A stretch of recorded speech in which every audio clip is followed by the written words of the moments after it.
and today we're going to talk on if you have sold a property and you're looking to save capital gain taxes. Probably you are aware of 54 EC, etc., but you have not utilized this anytime before because normally selling or purchasing a property, a person observes not many times in a lifetime, maybe a couple of times only. So this is a playbook. And this will be very, very relevant for those who have either sold a property or are in the process of selling a property and then trying to file their ITR or save taxes. So we have covered the entire section 54, property long-term capital gain taxes, the new regime, what are the changes after the budget 2024 in the property taxation, where indexation stands, whether it will benefit you, not benefit you. We have also covered in detail that if you claim the capital gain exemption under Section 54, then what are the documentation that you should be completing or taking help of a chartered accountant to do that, so that when you file a self-assessment tax, uh, then those documents come in very handy for the next 8 years, because income tax department can pull up records of any of the past 8 years and put you on question that you file this self-assessment, and then the onus of declaring that is on the investor, not on the department. So we have covered that also, how easily or how without the help of a chartered accountant you can maintain a small file of the documents of property sale, purchase, construction, and we have also created a toolkit today with you. So this is how the toolkit looks like. So in this toolkit we'll share with you exactly if you have purchased a property for any financial year till 2000, 2001, then what indexed value of that profit today? And this calculator also takes care of the decision that if you reinvest the proceeds into 54 EC bonds, or if you reinvest the proceeds into capital market, then what would be the outcome? So it gives you a complete cost benefit analysis between two options, whether to buy 54 EC bonds or whether not to buy 54 EC bonds and invest that money into capital market. So this will help you in that decision making. The process is very simple. You just have to fill in these three cells, which will require the value of your purchase, year of your purchase, and the cost of purchase. So sale price, purchase price, and the year of purchase, and rest all gets populated automatically based on today's data. Cost inflation index, indexed value, capital gain, reinvestment into bonds, reinvestment into mutual funds, return on those investment, tax on the return on the reinvested money, future value, everything is auto calculated. So all of these cells which are visible over here, you do not have to fill even a single data. Everything gets calculated automatically. Only thing which you have to fill is three data points. कितने में आपने property खरीदी, कौन से financial year में खरीदी, ये भी आपको नहीं लिखना पड़ेगा. यहाँ पे ड्रॉप डाउन दिया गया है. You have to just choose कि कौन से फाइनेंशियल ईयर में आपने वो प्रॉपर्टी खरीदी थी, एंड आज जब आप उसे बेच रहे हो तो कितने रुपए में बेच रहे हो. You just add these three data points and rest everything will be calculated automatically this calculator.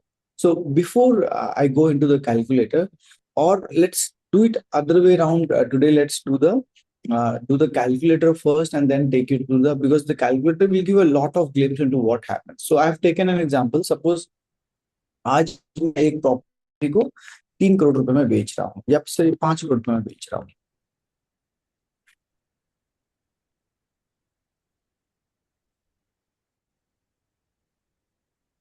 तो मैंने 5 करोड़ रुपए में एक प्रॉपर्टी बेची.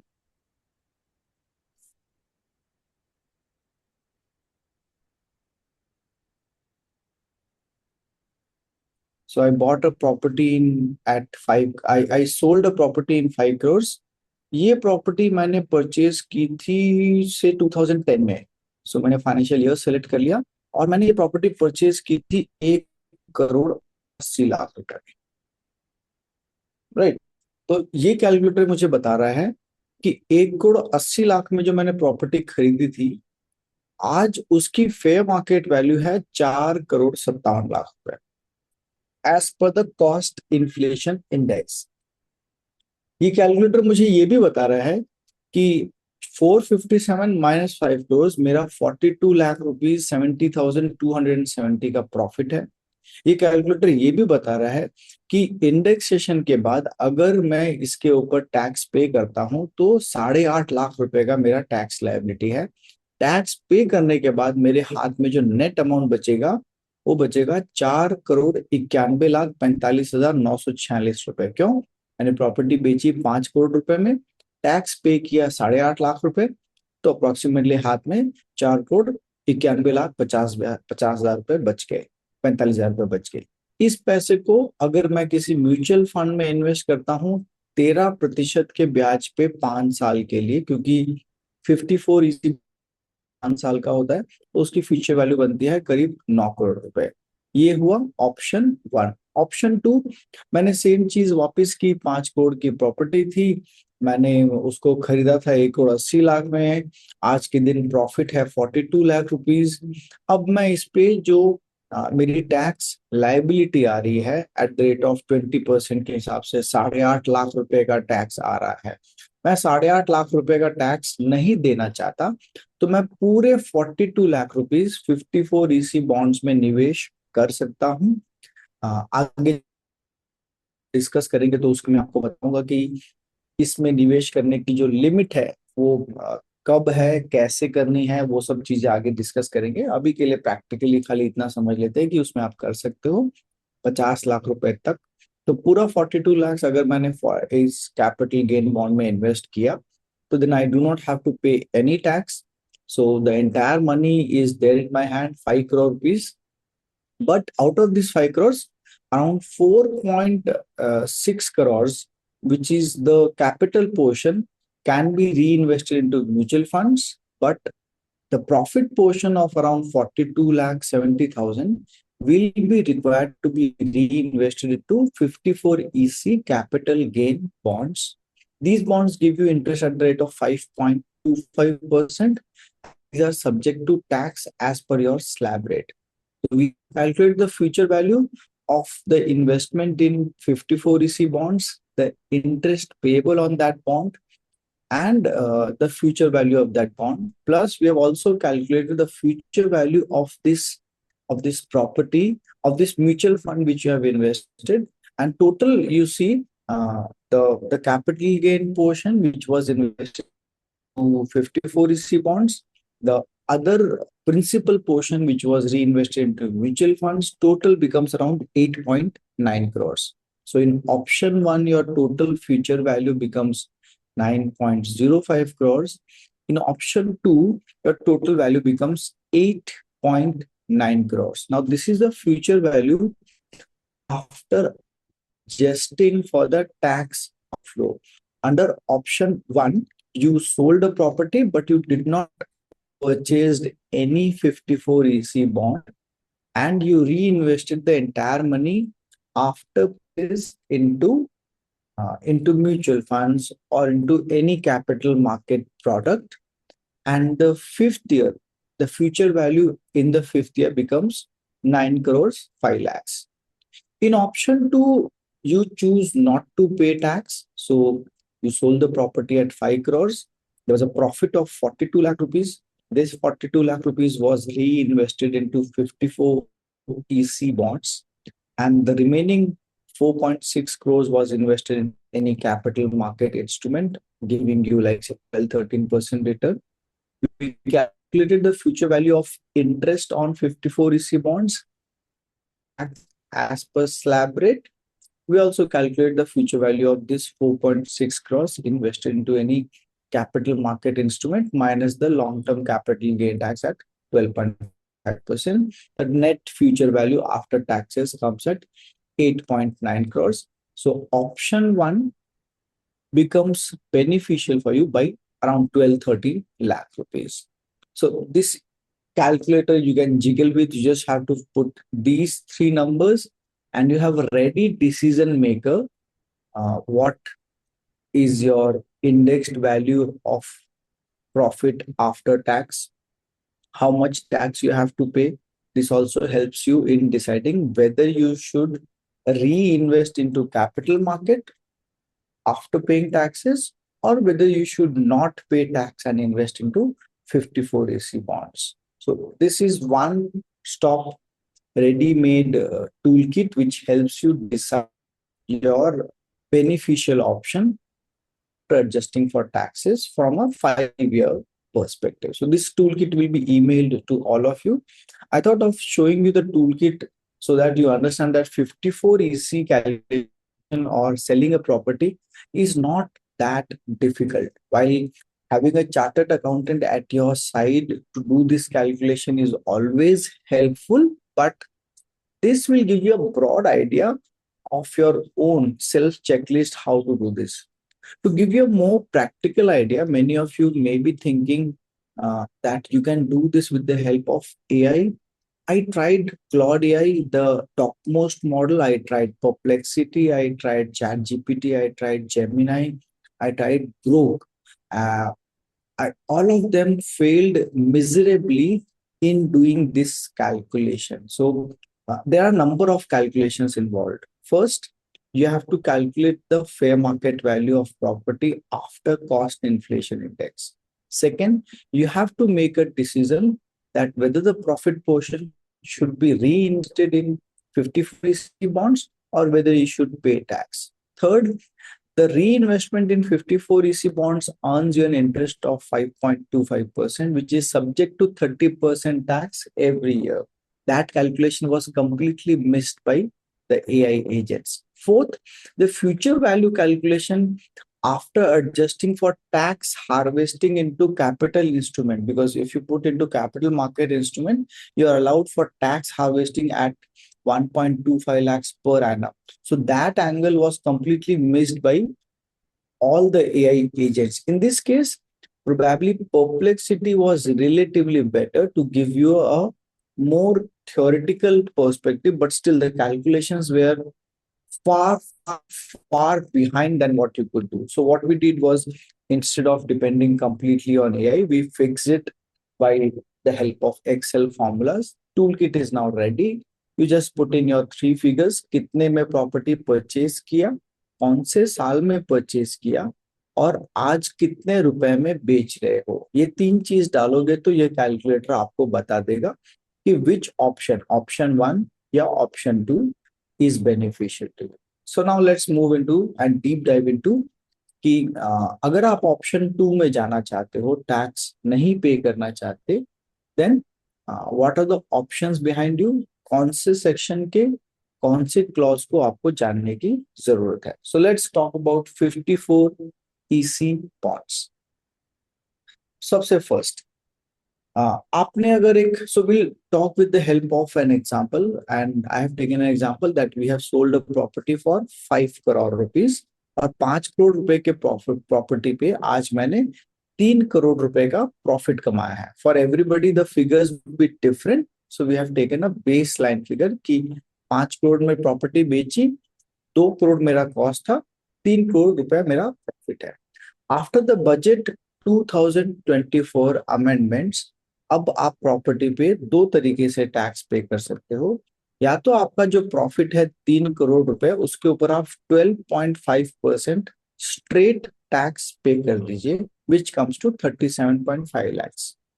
ऑल्टरनेटिवली ऑप्शन 2, आप इस प्रॉपर्टी की fair market value cost inflation index से डिराइव कीजिए, प्रॉफिट आइडेंटिफाई कीजिए, and in that case you pay tax at 20% with indexation. So this calculation also will try to understand how that happens. But these are the two methods of calculating tax on property. Now, हमने identify कर लिया कि 5 करोड़ में property बेची, 3 करोड़ की fair 2 crore की fair market value थी, 3 करोड़ रुपए का प्रॉफिट था.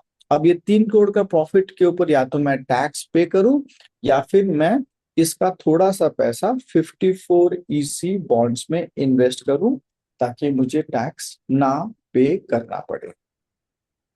अब सवाल आता है कि मैं प्रॉपर्टी तो बेच दी है, पैसे मेरे अकाउंट में 3 करोड़ रुपए आ गए हैं, अब मैं 54 ईसी बॉन्ड्स कब खरीदूं? When should I buy these 54 EC bonds? So as per the Income Tax Act, you can buy 54 EC bonds within 6 months from the date of transfer, not from the financial year end. So suppose अगर आपने 31 दिसंबर को property बेची, 31 दिसंबर को आपकी sale deed register हुई, तो Jan Feb March अप्रैल मई जून आपके 6 महीने खत्म होते हैं 30 जून को। तो और इसके बीच में 2 फाइनेंशियल ईयर्स आते हैं, तो आप 31 मार्च नहीं 30 जून तक जो प्रॉफिट का पोर्शन है subject to maximum 50 lakhs 54 EC bonds में इन्वेस्ट कर सकते हो। जितना पैसा आपने 54 ईसी बॉन्ड्स में इन्वेस्ट किया उतने के ऊपर आपको टैक्स नहीं पे करना पड़ेगा। Now this is the simplest explanation, but this is not all. This is not all. There are so many more clauses in the income tax section. Let's understand each one step by step. So सबसे पहले समझते हैं 54 EC bond क्या है। ये वो bonds हैं जो सरकारी कंपनियां इशू करती है अंडर सेक्शन 54 ईसी। कौन सी कंपनियां? आरईसी, पीएफसी, आईआरएफसी, हडको। आज के दिन बाजार में सिर्फ आरईसी और आईआरएफसी के 54 ईसी बॉन्ड्स आप ध्यान रखें, ये बॉन्ड्स आप स्टॉक मार्केट या एक्सचेंज से नहीं खरीद सकते, क्योंकि जिसने भी इस बॉन्ड को परचेज किया है वो नॉन ट्रांसफरेबल है। तो आपको इस बॉन्ड को डायरेक्टली आरईसी या आईआरएफसी के ब्रोकर से ही खरीदना पड़ेगा। इन बॉन्ड्स में चाहे किसी भी कंपनी का लो, रेटिंग ट्रिपल ए है, मैक्सिमम टेन्योर 5 साल का है, मिनिमम टेन्योर भी 5 साल का है, rate of interest 5.25% pre defined है। तो किसी भी कंपनी का bond low, the criteria is fixed, 5.25% interest मिलेगा, ट्रिपल ए की रेटिंग है, 5 साल का लॉक इन है, 5 साल तक आप इसे बेच नहीं सकते, ट्रेड नहीं कर सकते, बैंक को हाइपोथिकेट करके लोन नहीं ले सकते। अगर आपने इसको हाइपोथिकेट करके लोन लिया तो आपका टैक्स एग्जेम्पशन खत्म हो जाएगा।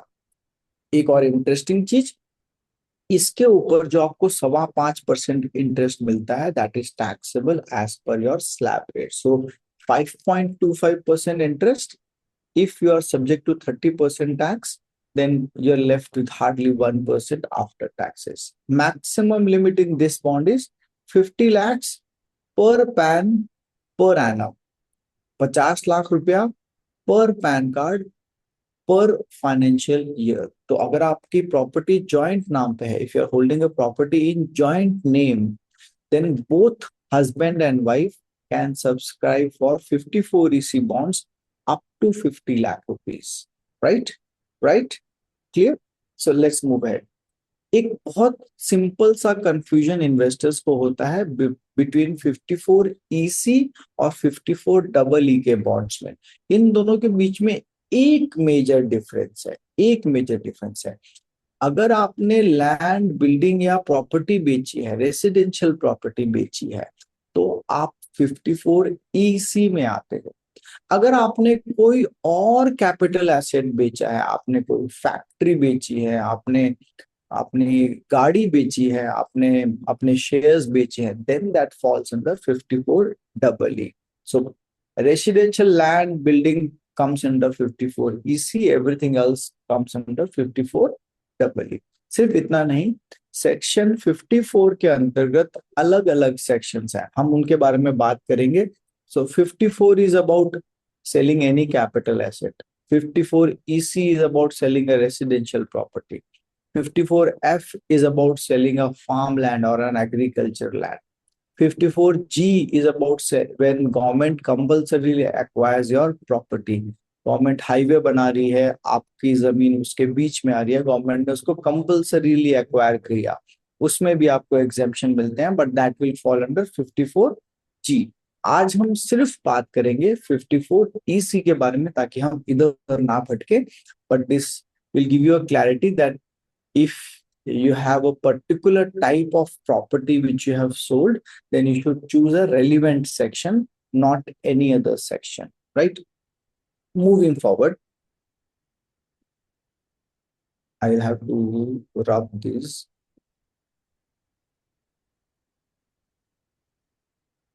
Yeah.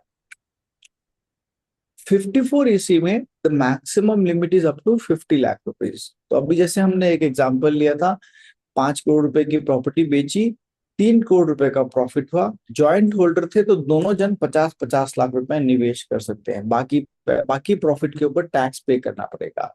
तो यहाँ पे कुछ और एग्जांपल्स लिए मैंने।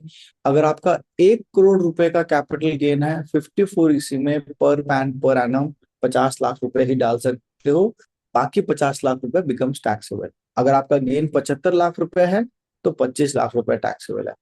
अगर आपका प्रॉफिट ही 40 लाख है तो आपको 54 इसी में 40 लाख रुपए ही इन्वेस्ट करने हैं एंड कोई टैक्स नहीं देना। यहाँ पे लोगों को एक कंफ्यूजन होता है कि मैंने प्रॉपर्टी 2 करोड़ रुपए की बेची है, मैंने प्रॉपर्टी 2 करोड़ रुपए की बेची है, प्रॉफिट 50 लाख है, तो कितना पैसा इन्वेस्ट करो? You have to only invest the profit portion because tax is on the profit. Let's understand income tax from a genesis perspective. Income tax को आपके मुनाफे पे टैक्स लगाना है। अगर आपने मुनाफे की राशि को री इन्वेस्ट कर दिया तो टैक्स नहीं देना है, पूरे पैसे को री इन्वेस्ट करना जरूरी नहीं है। Now, 5.25% कूपन का जो ब्रेकअप है, that's what I told कि it's a 5.25% का coupon which is subject to TDS and taxable as per your slab rate. So if you're falling into the 30% slab rate, then you're actually not earning any interest on this. But this still makes a lot of sense for some of the conservative investors क्योंकि आपको upfront जो tax पे नहीं करना पड़ा, that is your benefit in this case. So we have taken a actual case study in this and let's see what we can do.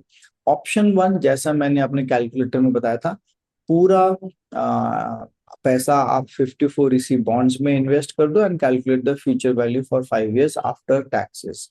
Option 2, आप कुछ tax, आप सारा का सारा टैक्स जो पे करना है पे कर दो और पैसा अपने हिसाब से इक्विटी म्यूचुअल फंड या पीएमएस, स्मॉल केस या फॉरेन इक्विटी या कहीं और जहां मर्जी आपको इन्वेस्ट करना है वहां इन्वेस्ट कर सकते हो। Which option is favourable for you? So we did a line by line calculation. मैंने एज्यूम किया कि हमने प्रॉपर्टी बेची और उसमें 1 करोड़ रुपए का आपको प्रॉफिट हुआ है, not the sale consideration but the profit is 1 crore.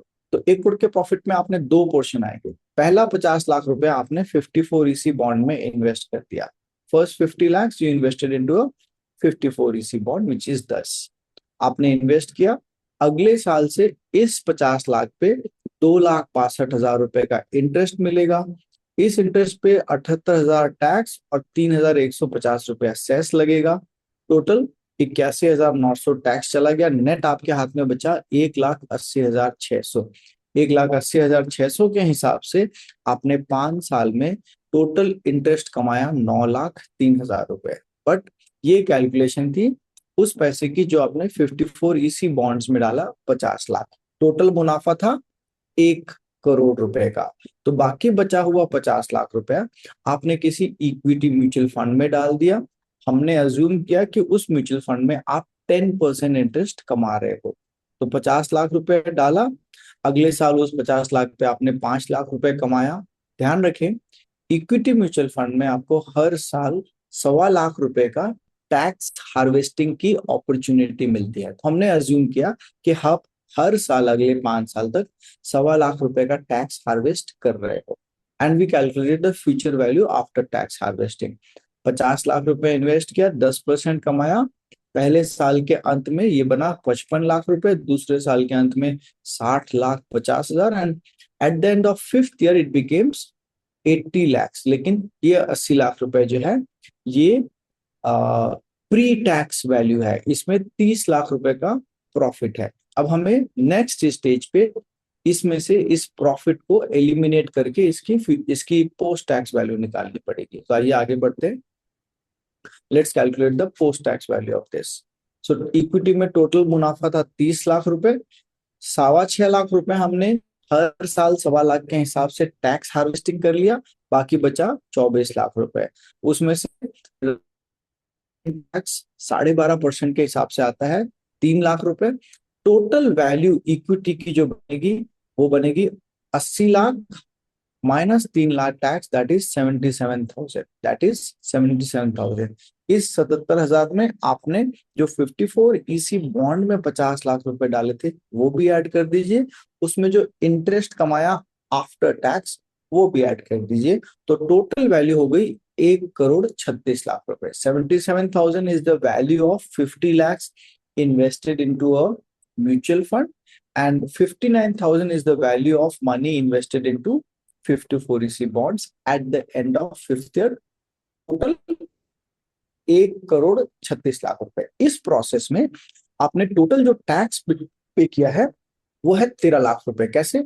6.25 lakh रुपए आपने कैपिटल गेन टैक्स पे किया पहले साल में, 4 लाख रुपए आपने 5 साल में टैक्स पे किया है in the format of the interest which you have earned on 54 EC bond, and 3 lakh रुपए आपने आखिरी साल में इक्विटी का जो प्रॉफिट था वो पे किया। तो इस प्रोसेस में total wealth after tax is 1,36,00,000। Total tax paid was 13 lakhs। This was option 1। 1 crore रुपए का प्रॉफिट, 50 लाख रुपया 54 ईसी बॉन्ड्स में, 50 लाख रुपया किसी कैपिटल मार्केट इंस्ट्रूमेंट पे। सो टोटल वैल्यू बनी 1,36,00,000 रुपए। अब आते हैं ऑप्शन नंबर 2। मैंने बोला कि मैं पूरा टैक्स पे करूंगा लेकिन मैं 54 ईसी बॉन्ड में इन्वेस्ट नहीं करूंगा। सो यहाँ पे क्या किया मैंने, 1 करोड़ रुपए का प्रॉफिट था, उसके ऊपर 12.5% के हिसाब से 12,50,000 का टैक्स पे कर दिया, एंड बाकी बचा हुआ 87,50,000 इक्विटी में इन्वेस्ट किया, जिसकी फ्यूचर वैल्यू बनती है 1,40,40,00,000।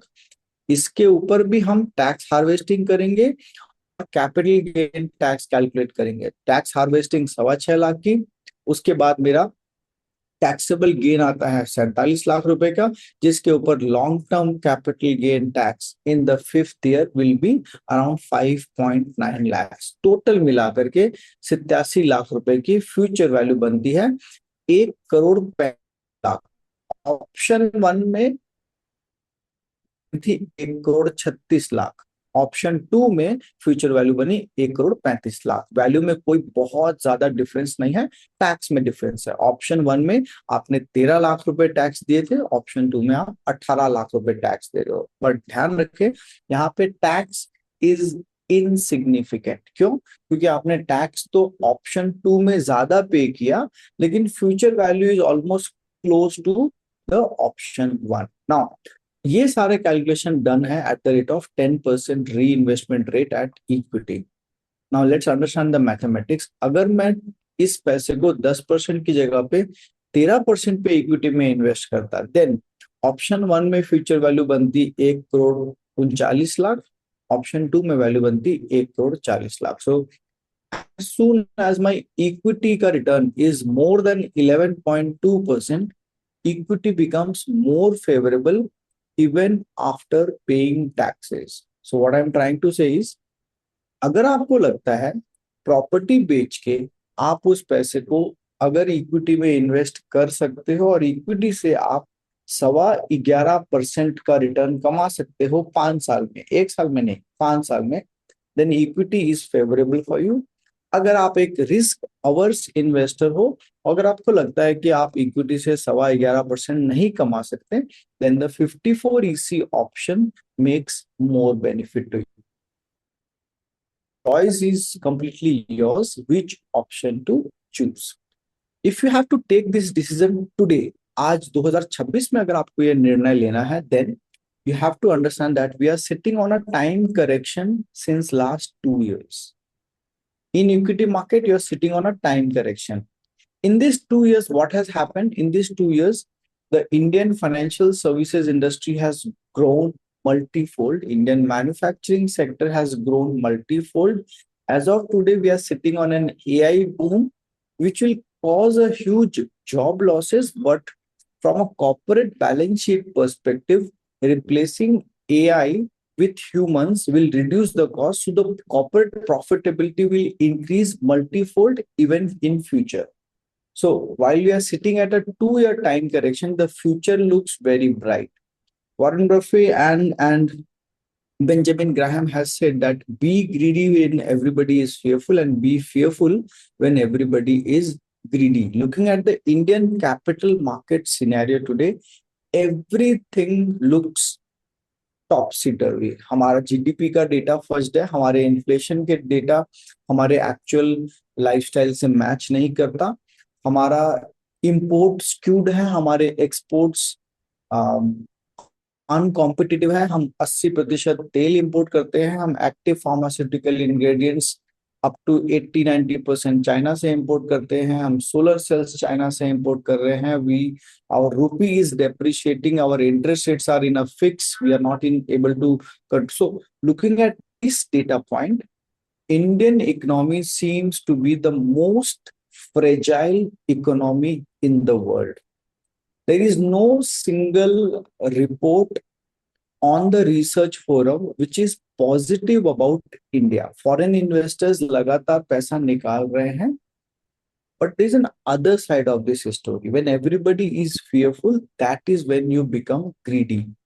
Remember, in this entire episode, one thing has happened. One thing has happened. All of this is because we are a capital starved nation. हमारे पास रिसर्च में खर्च करने के लिए, फार्मेसी में खर्च करने के लिए, एआई में खर्च करने के लिए कैपिटल नहीं था. इसीलिए हम वर्ल्ड की जेनेरिक फार्मेसी बने, इसीलिए हम एआई में कंज्यूमर बने, डेवलपर नहीं बने. आज when 140 crore Indians with the help of mobile and Paytm and online payment technologies are investing 500, 1,000 rupees through stock market, through mutual funds, through capital markets. Now that is building the capital base of India. The number of factors which I have counted, which are not in favor of India today, are more than, say, hundreds of factors. Even in such a scenario, ऐसा कुछ होने के बावजूद भी 2 साल से सितंबर 2024 आज तक पिछले 20-22 महीनों में हमारा बाजार, हमारा शेयर बाजार जहां था वहीं है. नीचे गया, फिर ऊपर आया, फिर नीचे गया, ऊपर आया. जब बाजार एक ही रेंज में कर रहा हो तो हम टेक्निकली इसे कहते हैं time correction. And this is a very phenomenal factor. When the entire world is against you, nothing is going right, and if you are stable in that scenario, that gives you a broad idea. That means what?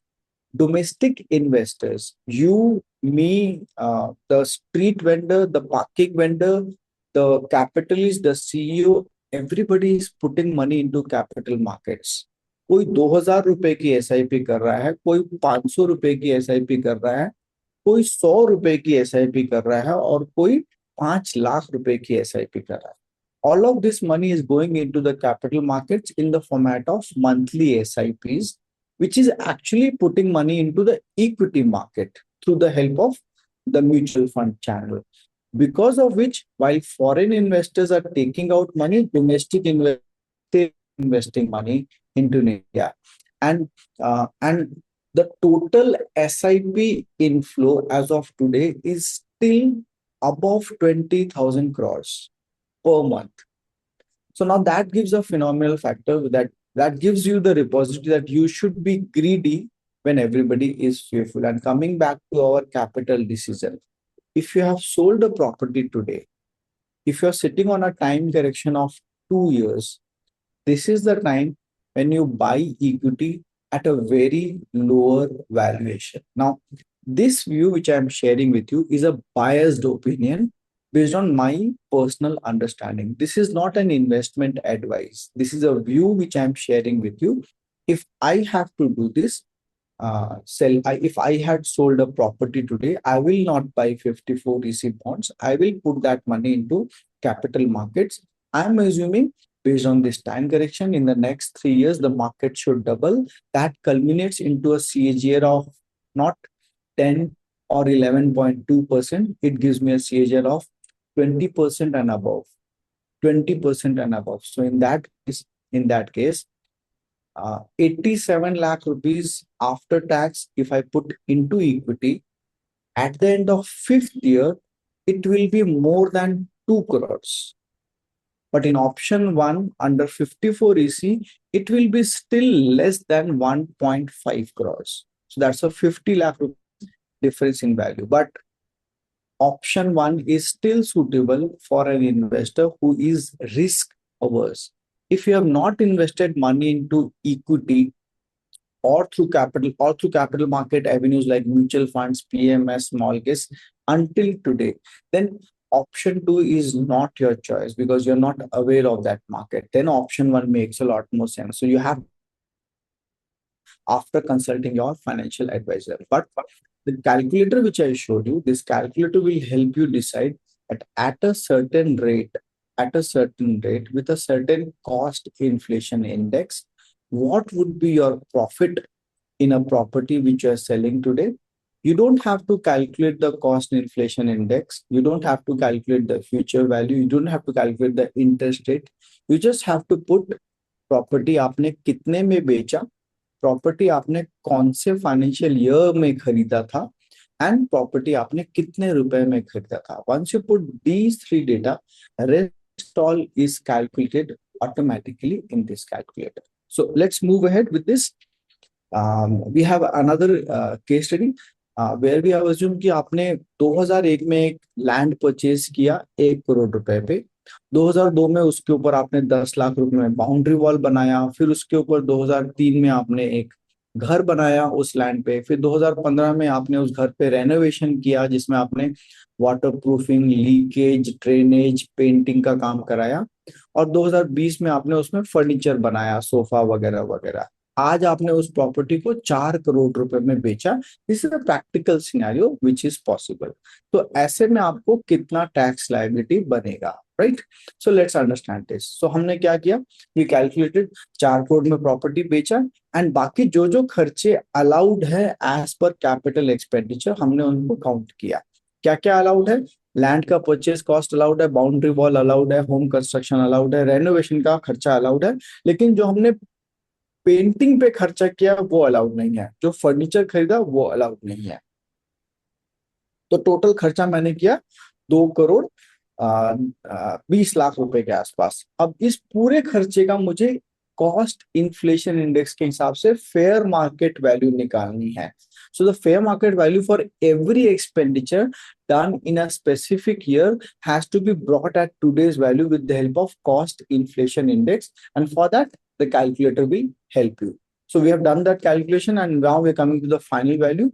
आज के दिन मेरा total cost आता है इस property का, क्योंकि मैंने लैंड खरीदी थी 2001 में, आज से 23 साल पहले. तो आज के दिन fair market value is 9 crore 82 lakhs. Property बेची 4 करोड़ रुपए में. So I am actually sitting on a loss. That means I don't have to pay any tax on this. So this will, and once you change the date, यहाँ पे मैंने assume किया कि मैंने ये प्रॉपर्टी 2001 में खरीदी थी. If I change this date from 2001 2020, the entire mathematics will change. Idea is that if you put the relevant data, calculator will help you calculate your actual fair market value, actual taxable value. It will also help you decide whether you should put money into 54 EC bonds or whether you are not required to put money into 54 EC bonds, right? So coming next to a few important points. Waterproofing allowed है, drainage system upgrade allowed है, paint वगैरह allowed नहीं है. So anything which adds value to the property और adds life to your property is allowed as a capital expenditure while claiming deduction or exemption under section 54 EC. So anything which adds value, painting denting ये सब value add नहीं करती है, life increase नहीं करती, तो वो अलाउड नहीं है. It's a revenue expenditure. Now, there is one more section between 54 and 54 EC. दोनों के बीच में एक बहुत बड़ा डिफरेंस है. अगर आपने ये समझ लिया तो लाइफ इजी है. अगर आपने प्रॉपर्टी बेची लेकिन आप नई वापस एक प्रॉपर्टी नहीं खरीदना चाहते, you go for section 54 EC. अगर आपने पुराना मकान बेचा और एक नया मकान खरीदना चाहते हो, यू गो टू सेक्शन 54। दोनों में एक और बड़ा डिफरेंस है।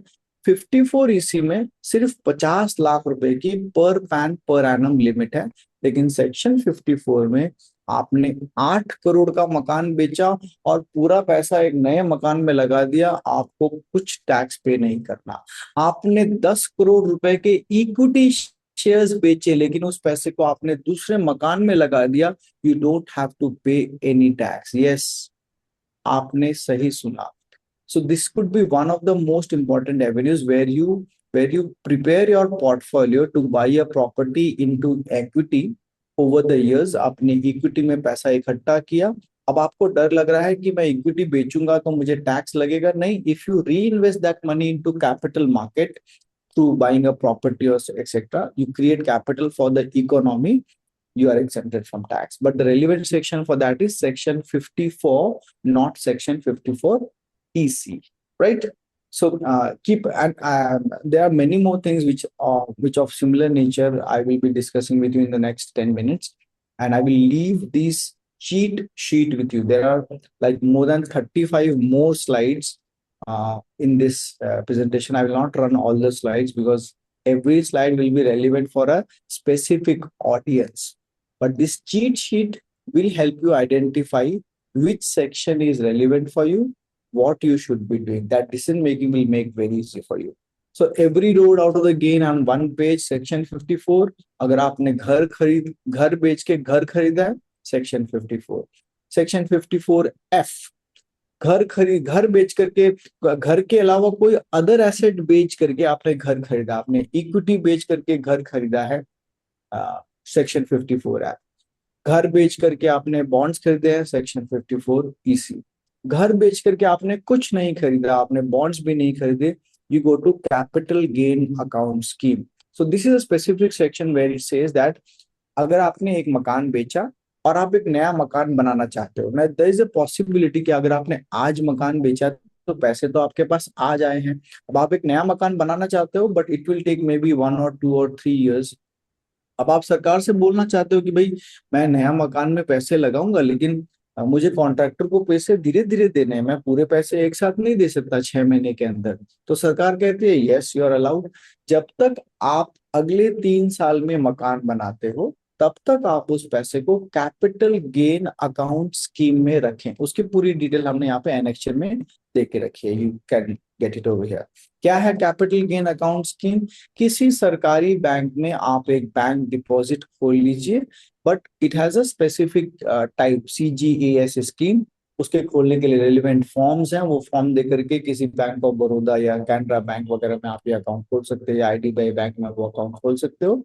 और वो पैसा आप उस कैपिटल गेन अकाउंट स्कीम के अंदर रखें। जब उस स्कीम से पैसा निकालें तो सिर्फ एक ही पर्पस के लिए निकालें, you have to repurchase a property और you have to reinvest into construction of a new property.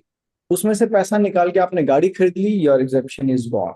उसमें से पैसा निकाल के अगले 3 साल में घर के कंस्ट्रक्शन में यूज कीजिए, you are allowed for that benefit. Again, one thing which is very catchy over here is the documentation part, which is the paper trail. It is like कि अर्जुन ने भीष्म पितामह को बाणों की शैया पर तो लेटा दिया, पर उनकी मृत्यु नहीं हुई। Now he is lying on a death bed, but death is not there. Capital gain tax for property is a self assessment tax। तो आपको खुद assess करके टैक्स जमा करना है।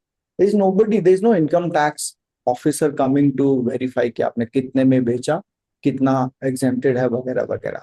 आपको सेल्फ असेसमेंट करके टैक्स पे करना है, और इनकम टैक्स डिपार्टमेंट के पास 8 साल है आपकी फाइल खोल करके स्क्रूटिनी करने का। सो इस केस में you have to maintain a paper trail.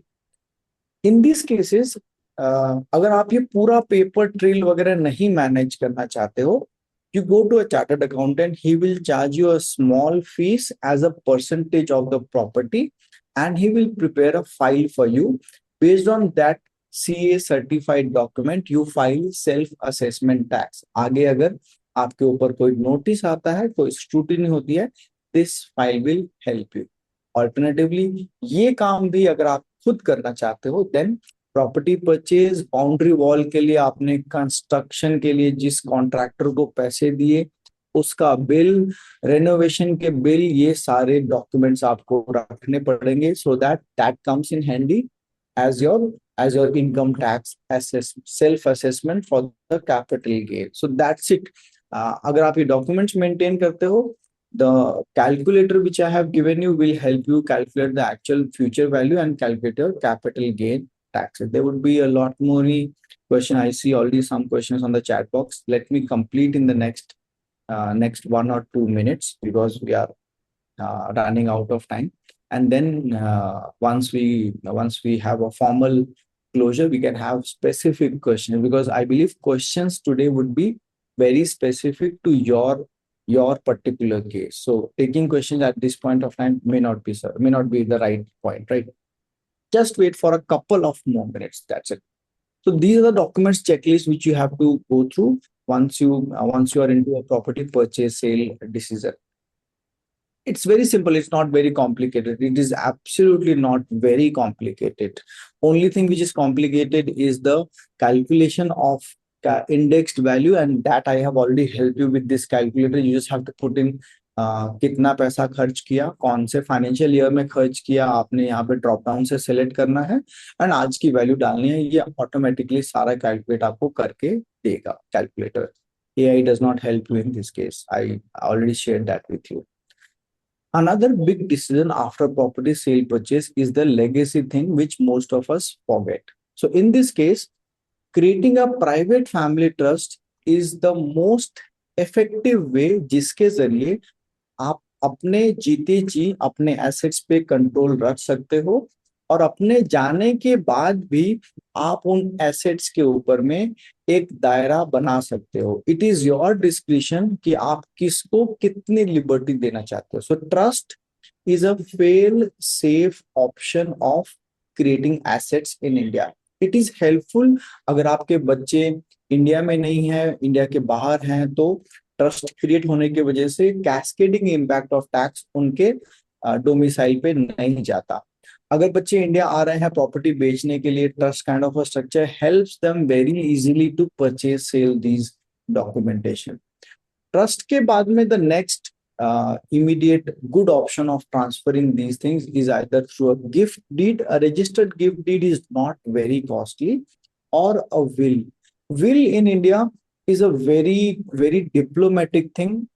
अगर आपकी विल, जब तक आपके पास पैसे नहीं है कोई प्रॉब्लम नहीं है, जब आपके पास पैसे हैं तो every will gets challenged. Almost more than 60-70% of the wills in India gets challenged. क्यों? क्योंकि विल हम एक प्रॉपर फॉर्मेट में ड्राफ्ट करते हैं तो उसमें कुछ क्लॉजेस छोड़ देते हैं, कोई प्रॉपर्टी को छोड़ देते हैं और उसमें कुछ स्पेसिफिक चीजें मेंशन नहीं करते. एक लीगल हियर को आपने उसमें बेनिफिशियरी नहीं बनाया और आपने उसको मेंशन नहीं किया, वही क्लेम करेगा, आपकी विल रद्द हो जाएगी. आपके एसेट्स में प्रॉपर नॉमिनेशन नहीं है, आपने विल में वो मेंशन नहीं किया, इट्स गॉन. आपने विल बनाई, विल रजिस्टर नहीं की. बॉम्बे में अब विल रजिस्टर करना शायद महज कुछ 100 रुपए का काम रह गया है, उसके बावजूद भी लोग विल रजिस्टर नहीं करते. With the help of technology आप विल बना करके बैंक के लॉकर में रख सकते हो, साथ में एक वीडियो बना करके पेन ड्राइव में रख सकते हो कि भाई मेरी विल में मैंने ये लिखा है और इसका मतलब ये है. Law is all about interpretation of, and English is a very funny language, and that causes all the problems with will. Drafting a will in India today is hardly a matter of 10-15,000 rupees. Yes, एक will बनाना महज 10 से 15,000 रुपए और महज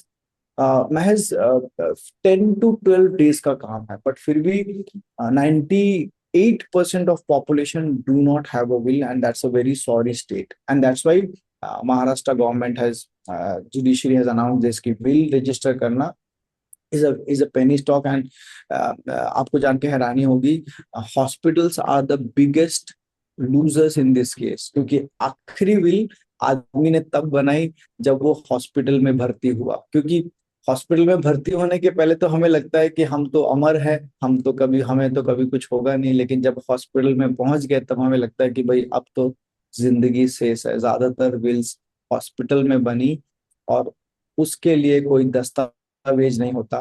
then hospital का staff comes into scrutiny कि भाई किसके प्रेजेंस में उन्होंने ये बयान दिया वगैरह वगैरह। So that's a very funny topic where how hospitals are getting involve into this legacy matter. But um, आपको ये सवाल हो सकता है कि क्या प्राइवेट ट्रस्ट बनाना मेरे लिए फिजिबल है या नहीं है, because we are talking about property and India loves property. Private trust बनाना महज 1 से 1.25 लाख रुपए का लाइफ में एक बार का काम है। 1 से 1.25 लाख रुपए में आप पूरी फैमिली के लिए एक प्राइवेट ट्रस्ट बना सकते हो, एंड आपकी पूरी जेनरेशन को, एक पीढ़ी नहीं, आने वाली 4-5 पीढ़ियों को 100 साल तक एक ट्रस्ट वैलिड रहता है। उसके बाद वापस उसके आप एक्सटेंड कर सकते हो। 100 साल तक एक ट्रस्ट का खर्चा महज 1.25 लाख रुपए के आसपास पड़ता है, जिसमें से जो आपको डिपार्टमेंट को देना है that is only a few thousand. Department की फीस, स्टैम्प पेपर वगैरह would be like say 10-15 thousand। The major cost is the chartered accountant or the legal planner who does this. So major cost is the services which you take. But if you choose a subsidized service provider, you get a subsidized value in this case. So these are peanuts. Many people think this is beyond my reach. No, this is not beyond your reach. So coming up to this summarizing, अगर आप एक घर खरीद रहे हैं within 3 years, go to section 54, क्योंकि उसमें कोई कैपिंग नहीं है। घर बेच के घर खरीद रहे हो या घर बना रहे हो, सेक्शन 54। घर बेच करके नया घर नहीं खरीदना है, बॉन्ड्स में पैसे इन्वेस्ट करने हैं, सेक्शन 54 EC। 50 लाख से ज्यादा का आपका प्रॉफिट है और घर खरीदना है आपको, सेक्शन 54। प्रॉफिट 50 लाख से कम है और नया घर खरीदने का आपका प्रयोजन नहीं है, सेक्शन 54 EC। आप एक कंपनी हो, आप एक ट्रस्ट हो, आप एक इंडिविजुअल नहीं हो, सेक्शन 54 EC।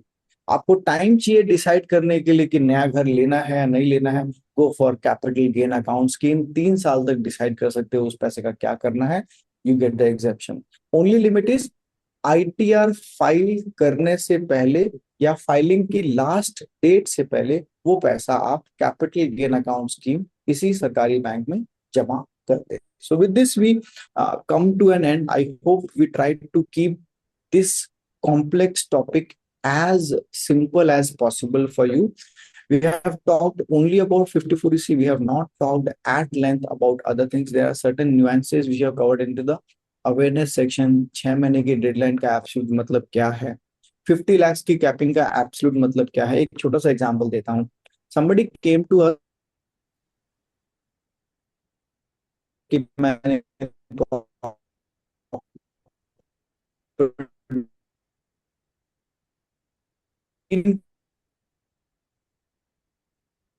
पहला सवाल था कि मैं मार्च के पहले जमा करूं या जून के पहले। मैं बोला 6 महीने जून में खत्म होता है, जनवरी फरवरी मार्च अप्रैल मई जून, तो आप जून के पहले जमा कर सकते हो।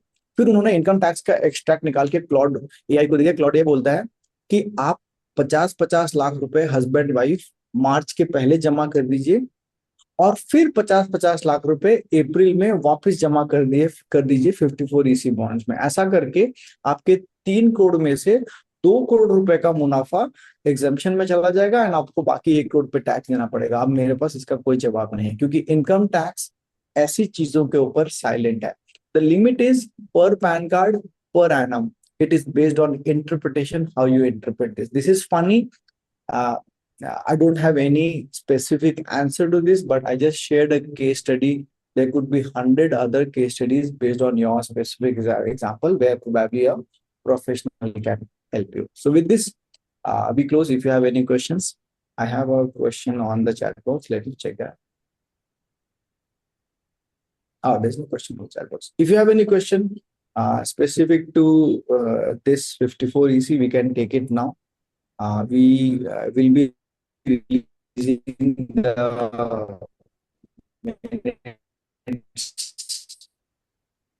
very soon, done a podcast on this, and that will be available on our channel next Friday. You can also watch other recordings and podcasts which we have done on debt funds, REIT, InvIT, gold, silver, recommended mutual funds, your mutual fund blueprint, etc. Everything is there on our channel. There are more than 850 plus specifically government servants who have subscribed to our channel. And with this, we request all participants to scan this QR code and share us a review on our Google page.